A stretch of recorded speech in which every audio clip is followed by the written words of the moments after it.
পিঠে পুলি দেখতে যতটা সুন্দর, খেতে যতটা টেস্টি, কিন্তু বানাতে ততটাই কষ্ট। হ্যালো গাইস, কেমন আছো সবাই? আমি তো ভালোই আছি। তো এতক্ষণে বুঝেই ফেলেছো আমি কিসের আয়োজন নিয়ে তোমাদের সামনে আবারও চলে এসেছি। হ্যাঁ, পিঠে পুলি বানাবো আজকে। তো দেখো, আমি নারকেল দিয়ে পুর বানিয়ে নিচ্ছি, আর চালের গুঁড়ো দিয়ে এই যে এরকম করে ছোট ছোট রুটি মতো বানিয়ে নিয়েছি। এখন পিঠে পুলি বানাবো। তো দেখো, আমি স্ক্রিপ্ট করে করে তারপরে পিঠেগুলো বানিয়ে নিয়েছি। তো দেখো, সুন্দর হয়েছে কিনা অবশ্যই কমেন্ট করে জানাবা। তো পিঠে বানাতে কিন্তু প্রচুর কষ্ট, আর একা একা করাটা আরও বেশি কষ্টকর। তো যেরকম পারছি সেরকমই বানিয়েছি। তো যাই হোক, আমি কিছু পিঠা এরকম শুকনো তাওয়ায় ভেজে নিচ্ছি। 3 রকমের পিঠে বানিয়েছি। পিঠে পুলি কিন্তু 3 ভাবে খাওয়া যায়, আর ভাপেও খাওয়া যায়, অনেক রকম করে খাওয়া যায়। আমি দুধ দিয়ে কিছু পিঠা জাল দিয়েছি, আর কিছু তেলে ভেজেছি, আর কিছু শুকনো তাওয়ায় এমনি ভেজেছি। তো তোমাদের কার কোন পিঠাটা খেতে ভালো লাগে অবশ্যই কমেন্ট করে জানাবা।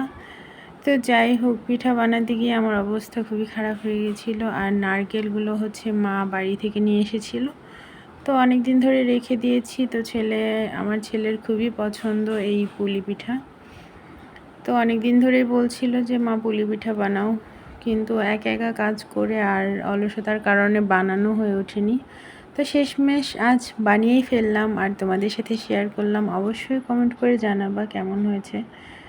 তো অবশ্য দেখে যেমন মনে হচ্ছে, খেতে কিন্তু অনেক টেস্টি হয়েছে। তোমরা বুঝতে পারছো না। তো এই তেলে ভেজে নিচ্ছি কতগুলো।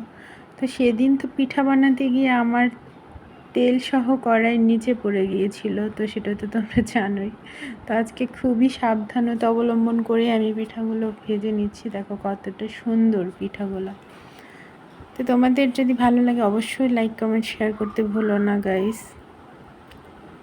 দেখো পিঠার কালারগুলো কতটা সুন্দর, আর খেতেও কিন্তু অনেকটা টেস্টি হয়েছে। বাজারে অনেক রকমের পিঠাই কিনতে পাওয়া যায়, কিন্তু ঘরে বানানোর পিঠার টেস্ট বাজারের থেকে অনেক অনেক গুণ টেস্টি হয়। তো কষ্ট হলেও সবাই চেষ্টা করবে বাসা পিঠা করে খাওয়ার জন্য, কারণ দোকানের খাবার অনেকটাই অস্বাস্থ্যকর হয়ে থাকে। তো যাই হোক, আমি পিঠাগুলো ভেজে এই যে একটা কাগজের উপর উঠিয়ে নিচ্ছি, যাতে তেলটা শুকিয়ে যায়।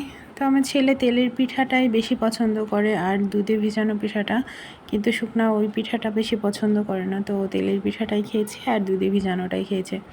তো পাড়া প্রতিবেশীকে দিয়ে অল্প অল্প করে সবাইকে একটু একটু শেয়ার করে সবাই মিলেমিশে পিঠা খেয়ে ফেললাম। তো এই তো, যাই হোক, তোমরা ভালো থেকো সবাই, আর আমার পাশে থেকো। আর এরকম ভিডিও পাওয়ার জন্য অবশ্যই লাইক কমেন্ট শেয়ার অবশ্যই করতে হবে গাইস। দেখো, আসলে পিঠা অনেকগুলোই ভেঙে গেছে, নারকেল বের হয়ে গেছে নাড়াচাড়া করতে করতে। যাই হোক, যেরকমই হয়েছে কিন্তু খেতে অনেক টেস্টি হয়েছে। দেখো কতটা সফট।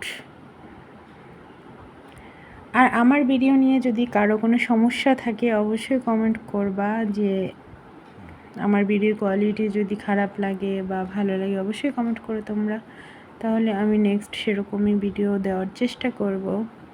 ভালো থেকো, আমার পাশে থেকো।